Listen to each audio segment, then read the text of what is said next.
Ya, jelang 3 hari penutupan pengisian daerah paruh waktu, kita ketahui juga masih banyak instansi yang belum umumkan ya. Nah, di sini ada kebijakan baik yang masih terus ditunggu oleh rekan-rekan P3K paruh waktu. Nah, di sini kita akan sampaikan beberapa informasi penting. Bagaimana info lengkapnya, ikuti video ini sampai selesai.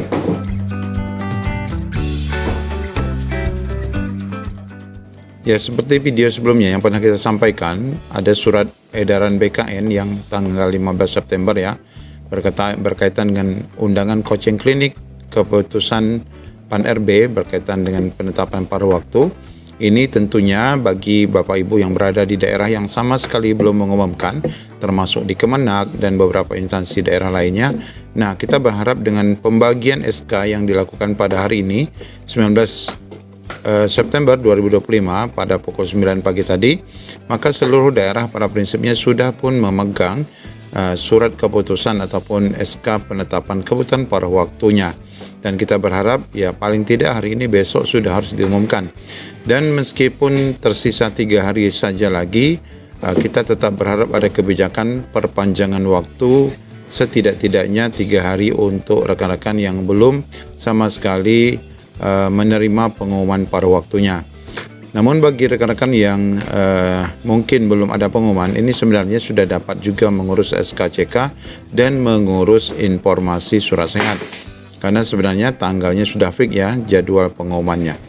Ya, berkaitan dengan pembagian dan coaching klinik ini, sepertinya kita belum mendapatkan video share-nya dari laman Kemenpan RB. Ya, di samping itu Bapak Ibu, di beberapa informasi yang kita dapatkan, ini ada juga informasi di mana tiba-tiba tombol DRH hilang ya dari akun SSSN yang terjadi di lokasi Aceh Tenggara.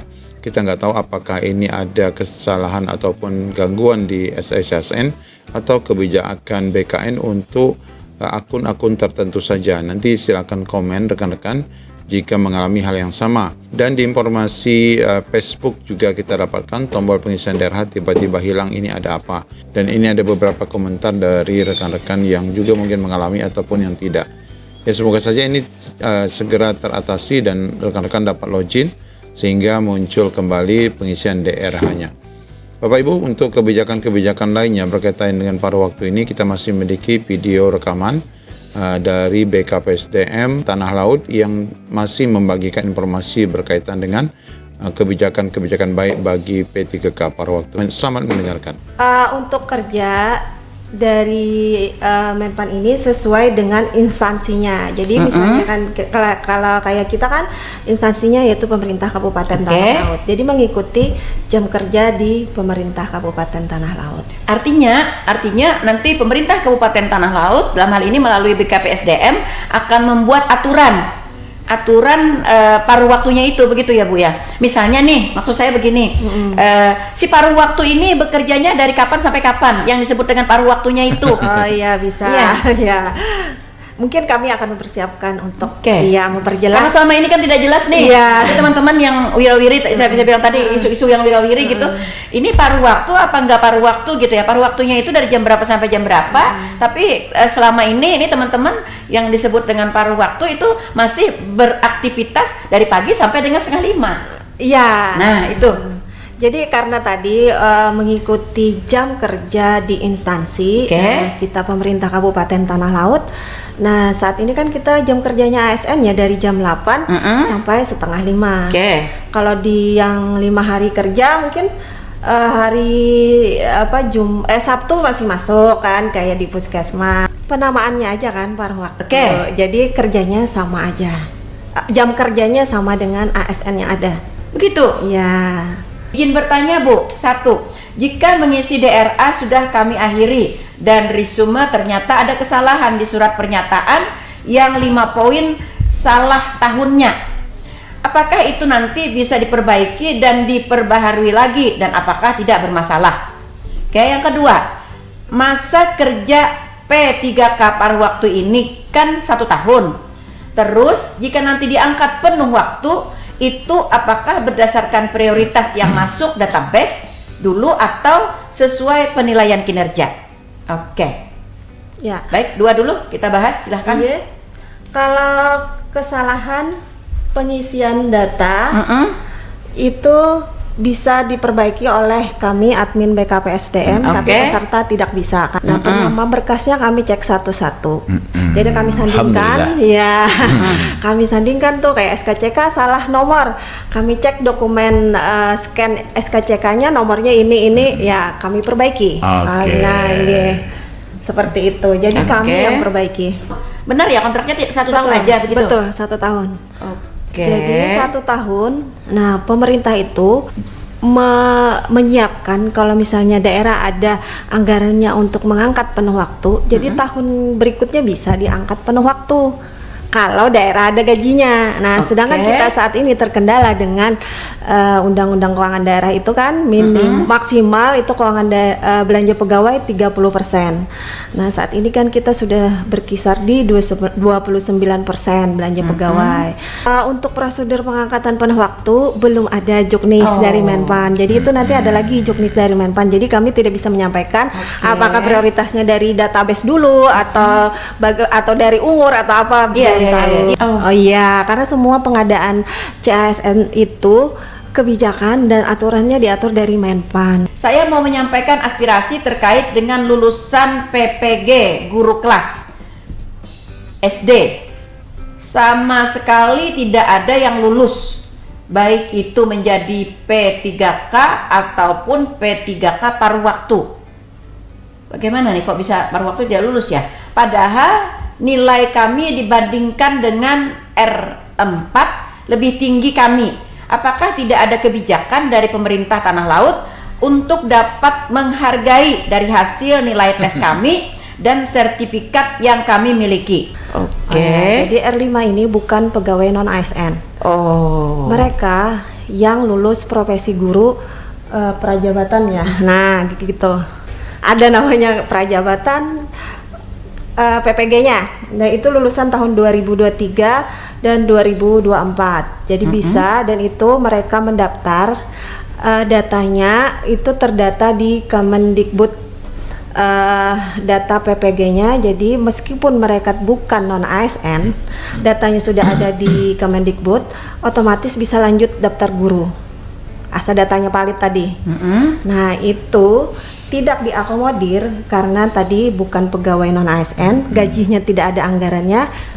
Untuk di Dinas Pendidikan aja kan tidak ada. Terus dan kebutuhan gurunya juga sudah penuh. Mereka ini kan tidak memenuhi formasi guru. Jadi tidak lulus, misalnya kita buka formasi 10. Yang mendaftar 15. Nah, sisanya ini kan yang R5 tadi. Nah, karena diisi sudah R4 sesuai prioritas penilaian itu kan dari R3, R2, R3. Oke. Nah, R4 mereka tadi tidak non ASN dan itu untuk pelamar guru yang tidak terdata di Dapodik. Ada info bermunculan di medsos. Nah, itu tadi yang saya bilang berseleweran nih Bu ya, bahwa P3K adalah mengisi kekosongan yang tidak ada PNS-nya. Oke. Jadi, apakah setelah ada PNS yang mengisi kekosongan ini, P3K yang mengisi tadi akan digeser atau buruknya lagi akan diberhentikan? Seram banget nih. Iya, karena ini kan perjanjian dan kontrak. Bagaimana informasinya, Bu? Oke, Iya. baik. Silakan, Bu. Iya, memang Rame lebih banget kurang nih Bu. ya. Emang rame banget nih Bu. Nah, mungkin yang lebih berhak konfirmasi ya kepada BKN-nya ya. Iya, Kebijakan kan dari pusat. Jadi mungkin kalau yang saya baca itu awal mulanya P3K itu dimunculkan seperti itu, seperti Undang-Undang ASN nomor 5 tahun 2004. Nah, sekarang kan undang ASN yang terbaru yaitu tahun 2023 nomor 20. Kalau mutasi, Iya. mutasi PNS. Iya, Iya, tapi sama. kalau mutasi P3K kan Sama juga. iya. Iya. Oh, begitu. Oke. Nah, seandainya nih Bu Aswatun, seandainya ada P3K kita baik yang penuh waktu atau yang paruh waktu pengen mutasi, apa yang memungkinkankah ini? Apa yang harus dilakukannya untuk dapat memenuhi persyaratan mutasi seperti yang diinginkan? Saat ini kami tidak mengakomodir sih yang untuk Oke. P3K yang mutasi tadi. Nah, kebetulan Baik yang paruh waktu dan penuh waktu. iya. Oke. kebetulan yang untuk mutasi ini kan bidang mutasi jadinya kan kami Oke. kalau bidang kami kan di pengadaannya saja. Dan maksud saya apakah sudah pernah terjadi, ada terjadi begitu, dan Ada. apakah ini ada peluang yang memungkinkan gitu? yang permohonan mutasi itu kan banyak. Oh, Nah, tapi sampai oke, saat oke. ini tidak ada dilakukan. Ya. Jadi bisa mengakomodir Bu Iya. ya. Oke, baik, bagus itu. Kabarnya di 2026 akan ada penerimaan CPNS. Bila P3K paruh waktu ikut, apakah akan menggugurkan statusnya? Oke, tadi sebenarnya sudah secara kita mungkin diperjelas aja Bu. Iya. Silakan. Kalau masih menggunakan aturan pengadaan tahun 2024 itu yang bersangkutan 1 tahun dulu kontraknya baru bisa mendaftar CPNS atau P3K.